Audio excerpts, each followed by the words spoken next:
Hi friends, நேற்று இந்த கொட்டாவை பாதி கட்டி முடித்தாங்க. இன்றைக்கி கீற்று கட்டுறதுக்காக வந்துட்டுருக்காங்க ஆளுங்க. நாங்கள் காலையிலே வந்துட்டோம்.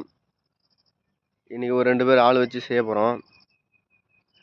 இந்த சின்ன கொட்டா கட்டுறதுக்கு 2 நாள் எடுத்தது ஃப்ரெண்ட்ஸ். இது கூலி கொடுக்குறதுக்கு ஒரு கொத்தனாரோட கூலி நம்ம வந்து இதுக்கு கொடுக்குறோம்.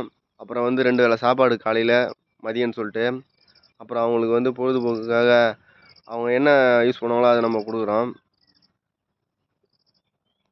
பாருங்கள் ஃப்ரெண்ட்ஸ், இன்னும் இது கம்ப்ளீட் ஆகவே இல்லை. நேற்று ஃபுல்லாக இதை கட்டினாங்க. இந்த இடத்துல நம்ம வந்து கோழி வளர்க்க போகிறோம் ஃப்ரெண்ட்ஸ். இந்த இடம் உங்களுக்கு பிடிச்சிருந்தா லைக் பண்ணுங்கள், கமெண்ட் பண்ணுங்கள், மறக்காமல் சப்ஸ்கிரைப் பண்ணுங்கள் ஃப்ரெண்ட்ஸ். தேங்க்யூ. இந்த வீடியோ மறக்காமல் ஷேர் பண்ணுங்கள் ஃப்ரெண்ட்ஸ்.